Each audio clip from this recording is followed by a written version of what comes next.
मित्रांनो मित्रांनो मी तुमचा मित्र परमेश्वर आणि बऱ्याच दिवसापासून आपला ब्लॉग आलाच नव्हता बघा मधल्या धावपळीमुळे. तर आज नवीन ब्लॉगला सुरुवात करतोय.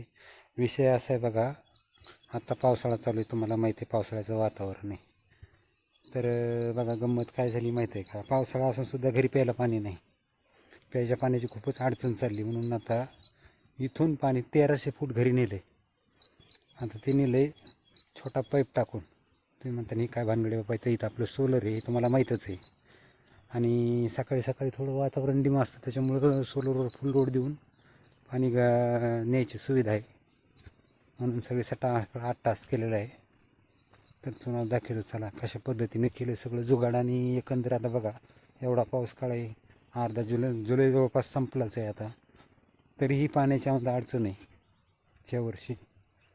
बाकी बघा कापूस कसा दिसतोय मस्त, आणि वातावरण तसं खूपच चांगलं आहे, पण पाऊस पुरता नाही. काहीतरी आपलं थोडंसं येतं आहे उघडून जातं आहे, थोडंसं येतं आहे उघडून जातं आहे. सातके शिपक्यावरच चाललं आहे सध्या काय आहे ते. जर हे सातके शिपके बंद दिले जातात तर काहीच नाही.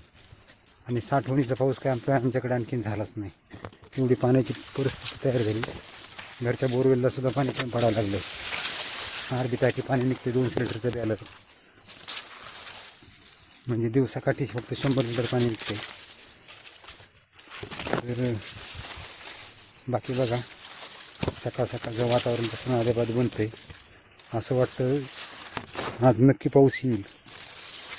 वातावरण तयार होते आणि पाऊस काही येत नाही. असं द्या, निसर्गाला काळजी येईल कधीतरी ती सुद्धा.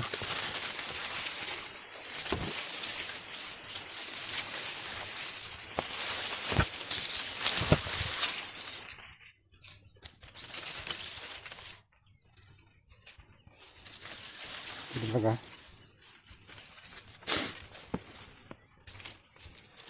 त्याच्या पाण्यासाठी खूपच 8 तास करावा लागला आणि झालं शेवटी सक्सेस.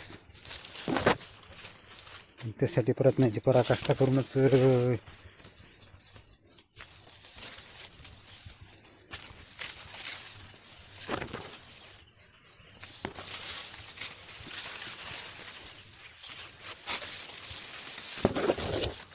इथून नेले मित्रांनो पाणी. हे बघा असं जोडलं आहे, काळा पाईप आहे, हे काकई घराकडे जाणारा, आणि ह्या हुसव्याला जोडला आहे म्हणताना हे काय. आणि 5चं सोलर असून सुद्धा पूर्ण लोड या छोट्याशा पाईपातून ह्या वेळेस सकाळी 7 ते 8च्या दरम्यान दिला तर पाणी घरी पोचतं आहे. बघा हे असं आता हे जवळपास आपलं 1300 फुटाचं रनिंग घरी गेलेलं आहे. तर अशा प्रकारे हो कसे सकाळ सकाळ असा 8 तास आहे. हे आपलं शेत आहे, हे शेजारी शेत आहे, आणि त्या कोपऱ्यावरून ह्या बांधानीचा असा आधार घ्यावा लागला आहे, वरतूनच टाकून नेला आहे. सध्याची समस्या दूर झाली, बघू आता पुढं काय काय होईल ते. चला तर भेटू आता थोड्या वेळाने. आणखीन पाणी घरी पोहोचलं नाही, पाणी पोहोचायला जवळपास 20 मिनटं लागतात, 20 मिनटं अर्धा तास.